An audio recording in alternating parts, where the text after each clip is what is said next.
What's up, everybody? I'm your host, Joseph, and welcome to Fictioning Flow. Today, I want to talk to you about something a little bit different. It's almost the end of July, and it is Disability Pride Month. So, I want to talk to you about some comic characters that have disabilities. But before I get into it, I have somebody else I want to bring in to help share that opinion with me. Let me bring in my boy, Zach.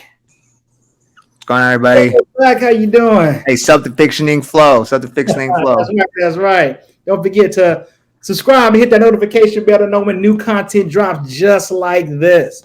All right. Definitely drop that comment.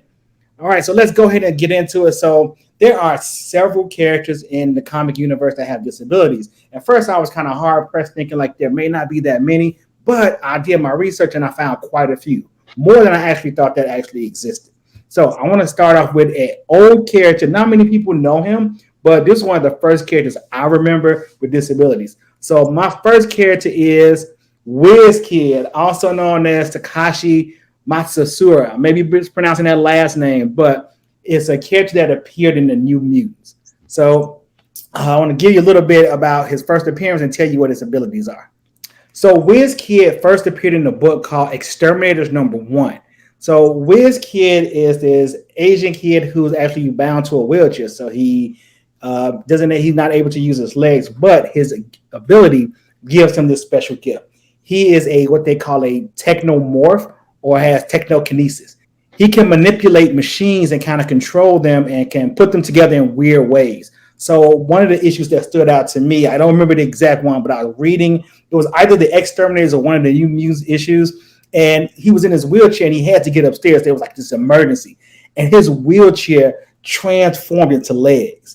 And so he was like able to like walk around with it, and then he could turn his wheelchair into weapons, any kind of thing. But he can put things together using this ability. So someone with a disability, but not a true disability, I would say, because his gift allows him to move around and do things differently with machines. That sounds pretty dope. Is it kind of like Superboy's with his like techno ability to break things apart, or can he manipulate anything? Is it more of just it just breaks apart? It doesn't just break apart. He kind of see like how things connect and work together, almost very similar to another X-Men character named Forge. Like, I was gonna say the exact thing. The exact thing. yeah, he All right, can cool. see this gift to like bring things together, and All he's right, cool. actually worked with Forge.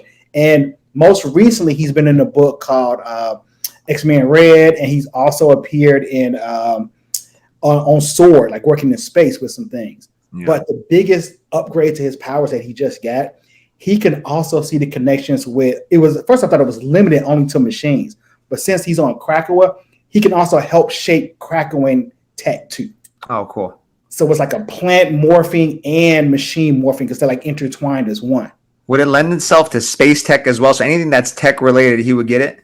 Yes. All right, cool. But this is something we talked about like a while ago, and he has kind of been part. I didn't know he's part of the guy who's kind of originating that.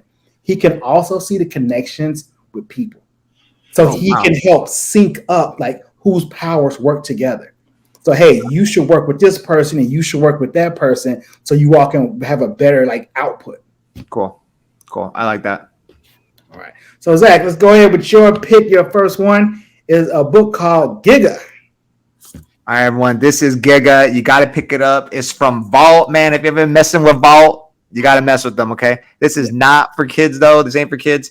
This is a great dystopian tech story. If you like mechs and mech warriors, but with like a dystopian feel, definitely pick this up. The main character, Evan, is an engineer in this period. I don't want to get too much away because the artwork is absolutely mind blowing. That's why I originally picked it up, and then I also love just like mech warriors.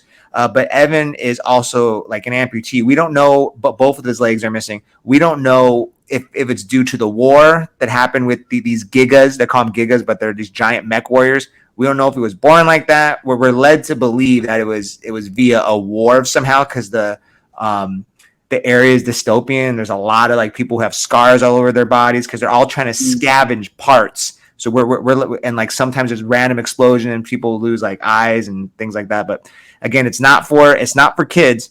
But what I really like about this is that he moves through his life seamlessly, and anyone who tries to give him like flack about his like physical appearance, he just like one ups them. He uses his mind, or he uses his wits, or he just straight up like beats him up. But yeah, he just moves through the whole landscape seamlessly. And I don't want to give too much away, but one of his friends kind of convinces him to use this like neurotechnology to link to his mind that will allow him to walk.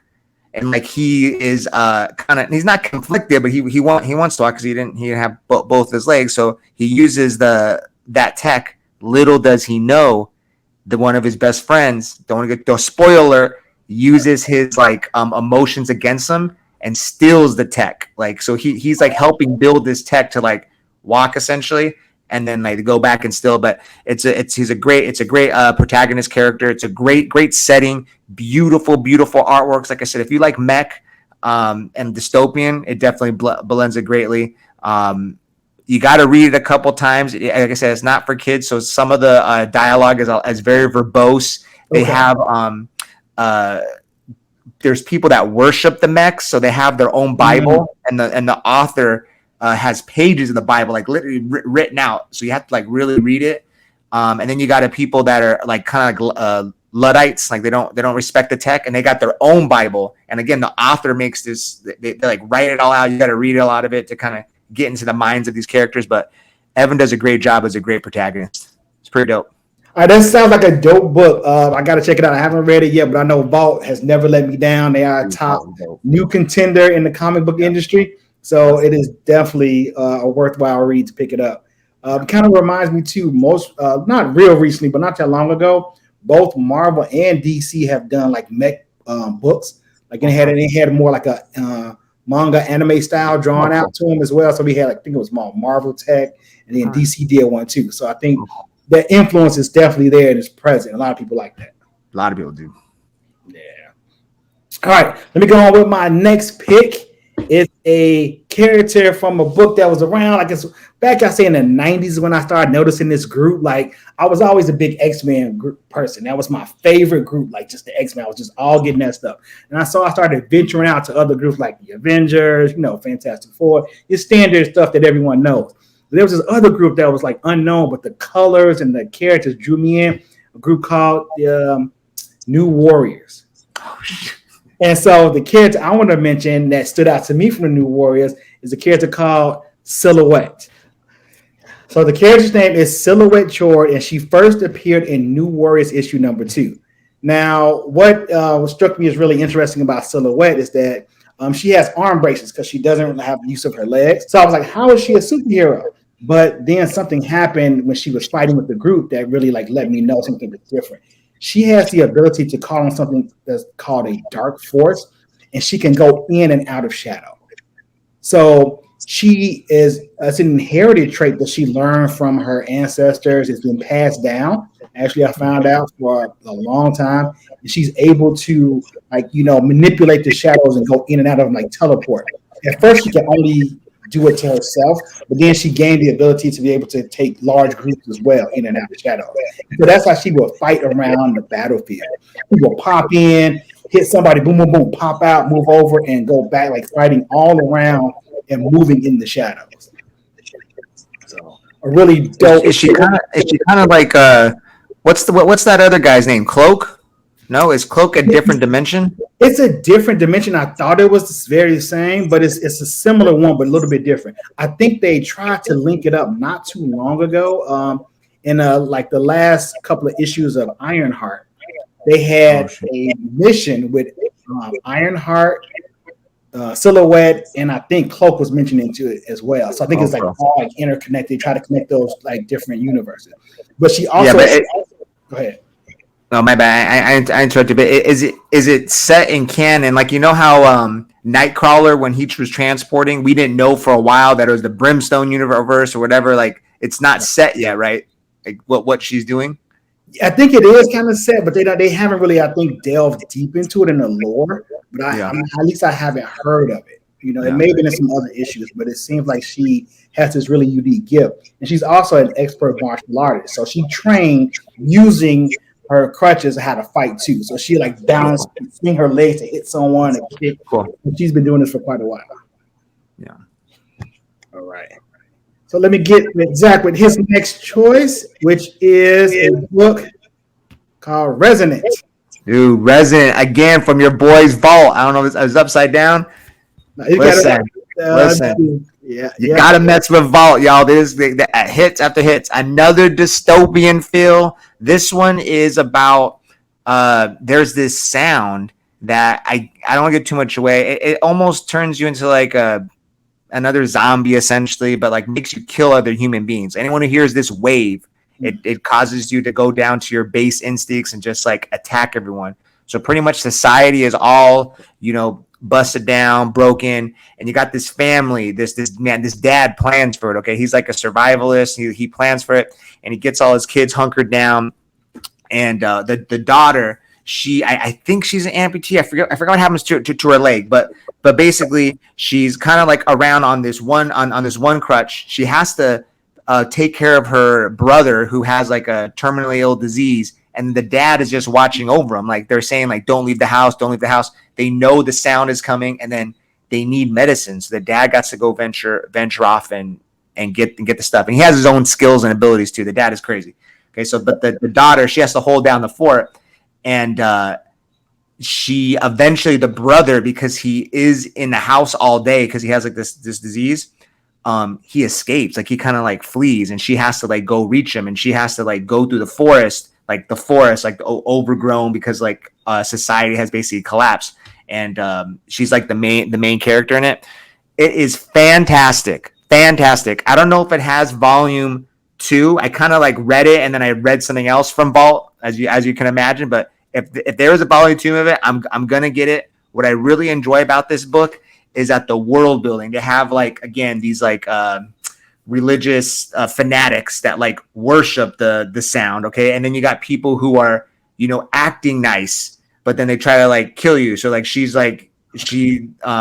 is going out and going past like farther and farther from the cabin where she's at, and she's meeting people like people for the first time, and she's kind of interacting with her environment, and she doesn't realize they're just like they're terrible human beings because society has collapsed. Meanwhile, the dad, he's been like knocked out, taken across to like a death island. It's just fantastic. Multiple things that are happening. If you love The Walking Dead, if you love dystopian, if you love, again, not for kids, not for kids. And on the back end, it's a great like father-daughter story. Like you get a lot of like his whole mission is to like get back to his family and save his son, who's like, he needs to get his medicine back to his son. He's hoping the daughter is holding it down, and he's been training the daughter, but she's missing the leg. So he's telling her like, okay, you can't push yourself, but she is like constantly has to be the rock because if the dad dies, she has to take care of the brother. It is fantastic. So it's rooted in love, and you got all the violence in the background. Again, you got to mess with Vault, y'all. They do dystopian. Vault, they do dystopian like no other. Yes. Sounds a little like you said. You referenced Walking Dead, but it's also giving me a reference to another game and show, which is The Last of Us. Oh yeah. So it's definitely giving me that feel as well. Too. Like it's more about the people and the journey than the background. All right. Sounds like a great book. Once again, Vault. It seems like they doing it. Let me go with my next character. This one is the one for true comic fans. You have to do some real research in order to even know who this character is. So it's a character. His name is Hornet, and his real name is Eddie McDowell. So if you don't know, years ago, Spider-Man had this thing where he was being hunted, and he like kind of wanted to just disappear. So it was called Identity Crisis. He came up with these 5 different characters. They were all spoiler warning. They were all him. But he had these 5 different costumes, and each costume he did like something a little bit different. And so he was going out, and they were like, "Oh, well, it's not Spider-Man; it's these new people," because he was kind of being hunted, so he wanted to change it up. But after that Identity Crisis was over, he left the suits alone, and then these 5 like teenagers and college students took it on, and they became a group called the Slingers. And so one of the characters that always stood out to me is a guy named Hornet. He put the Hornet costume on. So Hornet's right hand is paused. So it's like he has MS, so he can't really use it that well. But when he puts the Hornet costume on, he has full mobility of his right hand. So He doesn't have any superhuman powers, but the costume allows him to fly, gives him super strength, and he has these little darts that he can shoot out from the wrist, like kind of almost like Black Widow. But he wears it on and off, and I just thought that it was a great thing that even though he has his disability, when he uses the costume, he's able to do super heroic feats. Do you remember the Slingers? Man, I do remember Slingers. I didn't read it all the way through with that spoiler alert. The only thing I remember is like some of them had only spider sense, but not his strength. Some of them had like they could stick to walls, but not the other. They're not, but not the other stuff. But it was cool at the time because no one's seen that before. Like when they started changing the costumes, like to me, the comic buyer, everyone was like, "What is this? What is this?" Like, remember when the Spider-Man came out with the armor? Like, Yeah. and it was like, oh my God. And they never brought it back. So anytime he changed his costume, it was like a big deal. So that, to know that there were other like people with spider like powers, to me, it was a big deal. But I digress. Yeah, I thought that was kind of cool. All right. So my next character, I want to jump in right after that one from Hornet, is a character you all probably know very well from the Avengers. And of course, the movies and everything else made it really successful. But my man, the Avenger with no powers, Hawkeye. All right, Clint Barton himself. Now, people are like, wait a minute, Clint Barton has a disability? If you have watched the Disney Plus series or read the graphic novel Hawkeye, most recent edition with Kate Bishop, also based this what the basis is for the Disney Plus show. Yeah, Hawkeye is actually deaf in one ear. So they kind of addressed it before, and I love how they made the connection for that in the Disney Plus series because they said from all the battles and Endgame and stuff that he so much blowing up in the bombs and everything that he was losing his hearing, and so he actually has to wear a hearing aid. They don't harp on it too much, but they do mention it every now and again, and they really bring it to light in that Hawkeye graphic novel series. So once again, you got to think about how that affects him with shooting arrows. Because he sometimes needs to hear what's going on, like the whooshing behind him, knowing what things are, so he can kind of get his targeting and know what to do. So it's really essential that he wears his hearing aid, even though you don't see it often, but it's a major part of his character. And he's actually talked about how he like kind of broke down and felt a little bit depressed and sad about it, but kind of got himself back on because, you know, he has to kind of prepare the next generation, which is the Kate Bishop Hawkeye. So that kind of like encouraged him to come back and kind of like go and give him his all. Yeah, so Hawkeye, you know, he kind of got down and depressed, and having to work with Kate Bishop kind of encouraged him to kind of get back in the game again. Yeah, and I remember like I'm kind of messed up. In the future one, there's an old man Hawkeye who's blind, right? Yeah, so there was a book that was very popular called Old Man Logan, written by Mark Miller, who also wrote Civil War. And in that dystopian future, Wolverine's going on this journey across the country, and he runs into Hawkeye. And in that time period, Hawkeye's actually blind.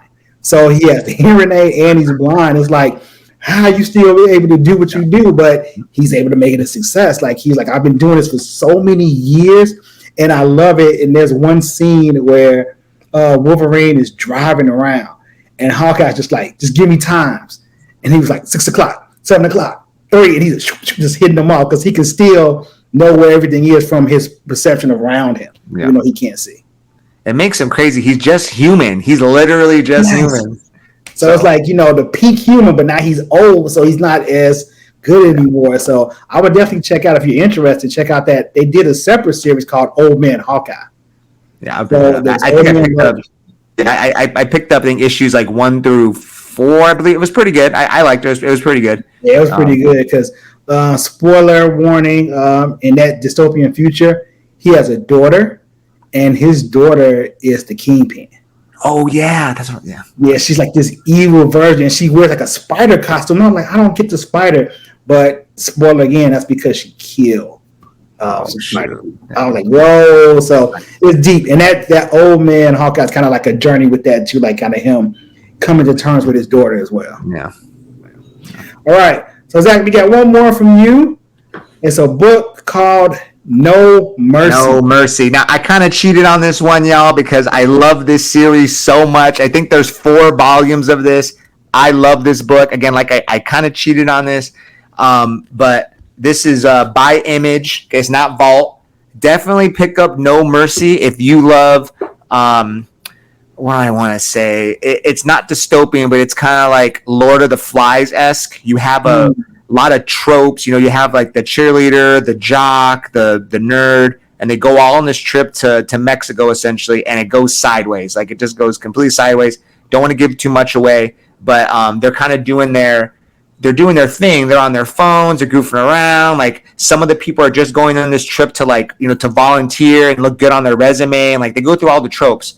Once they get into this crash in Mexico, everything's flipped on its head. It's like, I don't want to give too much away. Like you realize the jock is only a jock because his mom wants him to get to Harvard. You realize the cheerleader is only a cheerleader because she's messing around with somebody else. Like it just all falls apart. So like it really does a really good setup to delve into the lives of like high schoolers. So again, not for kids, not for kids.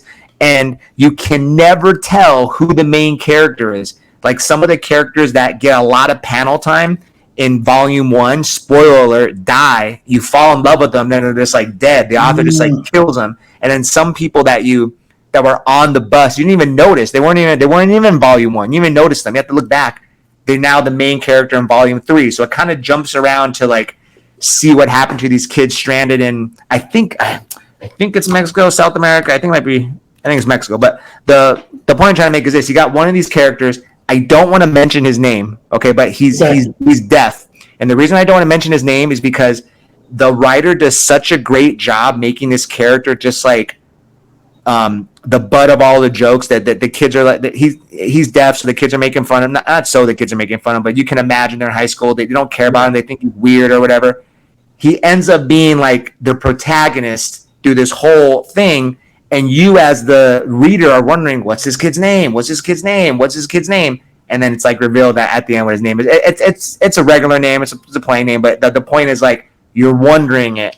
And he saves them all. It's just, I don't want to give too much away, but it's absolutely fantastic. And he comes throughout almost all the volumes. But like I said, you can't pin down a main character. It kind of jumps around following each of the students and how they survive this horrific event. He speaks through his phone, so that's pretty cool too.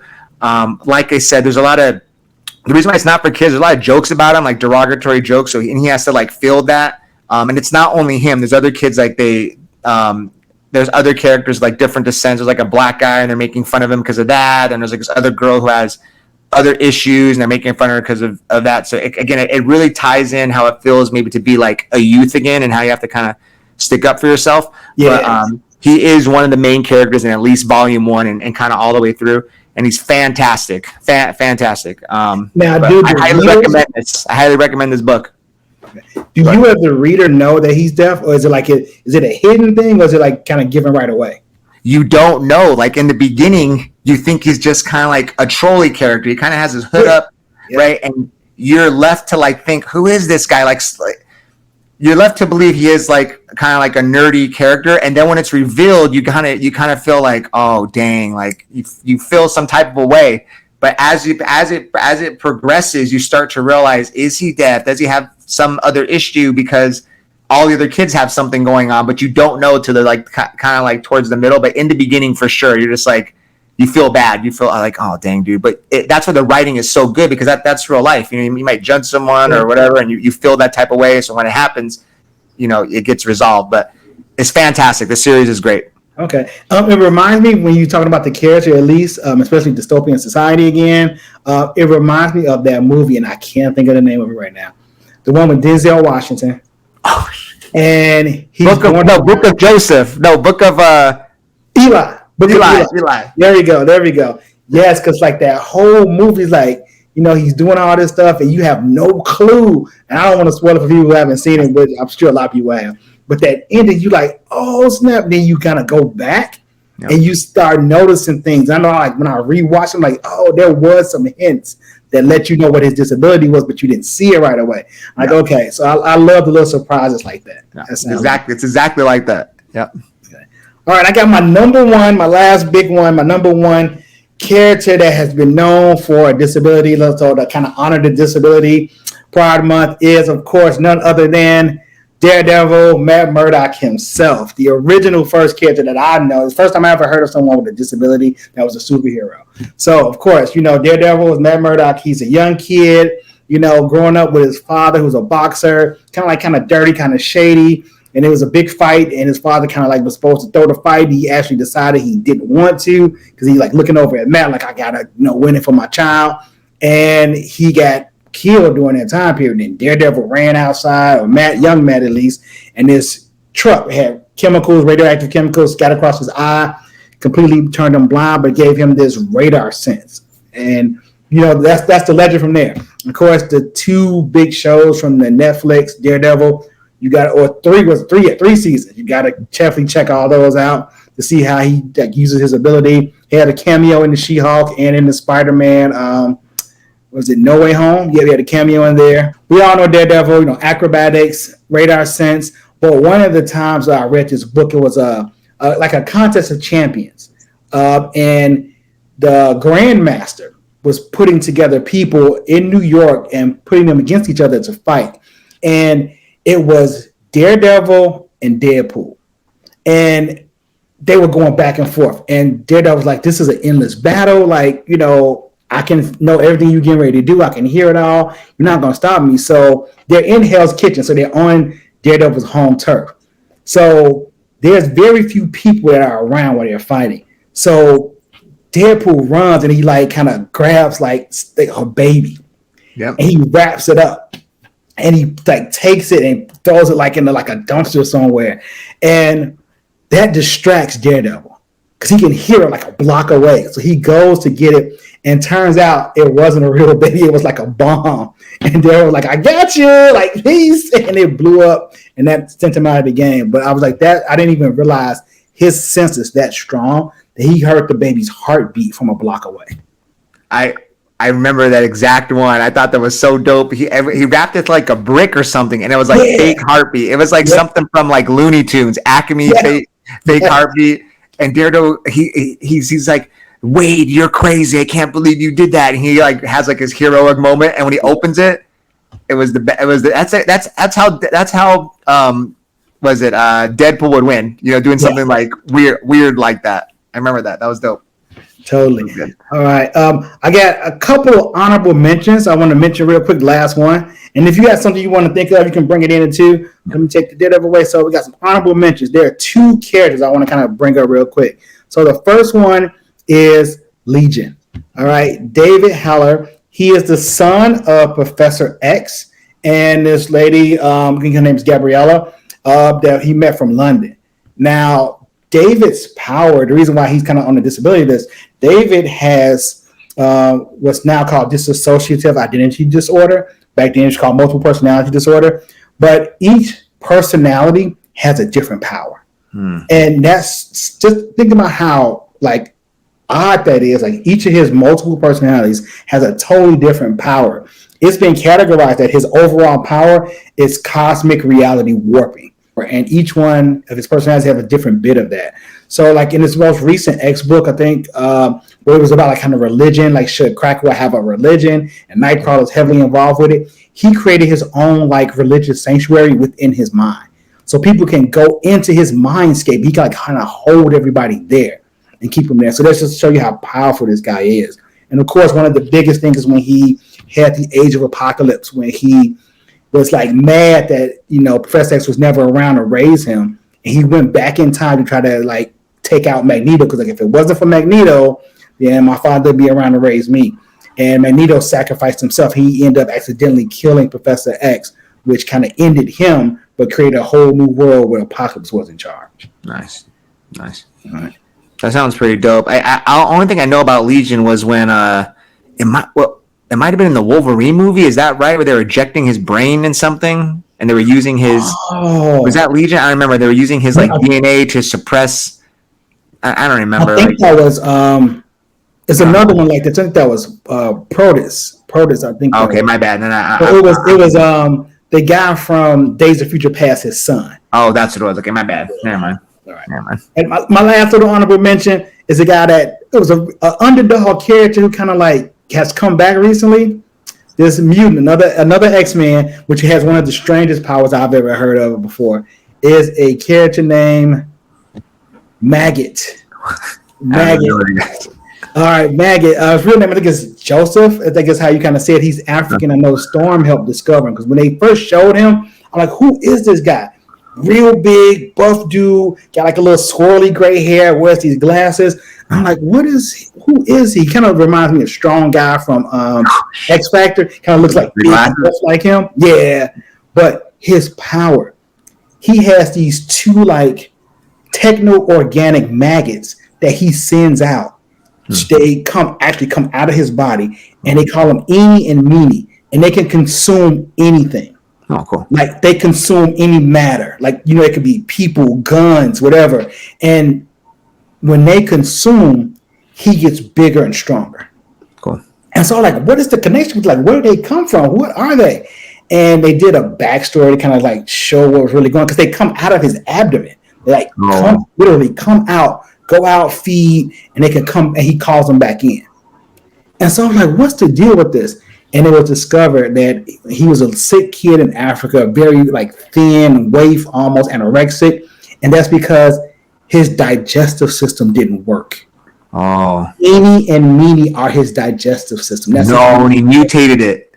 Yes, because he can't eat. So those things have to come out in order for him to feed. So he has to send them out every so often anyway. Because what happened, like, he started losing mass and he was starting to get smaller. And people were kind of like, what's going on with you? Because he didn't want to talk about it. But that's what was discovered, is that those things are his digestive system and he can control them. Cool. Yeah. So they're a symbiotic relationship. If you kill that, he dies, essentially? I don't know. Because I think they're like these, like I say, techno-organic things. Like, you can shoot at them and bullets will bounce right off. Okay. So I don't think they can be destroyed.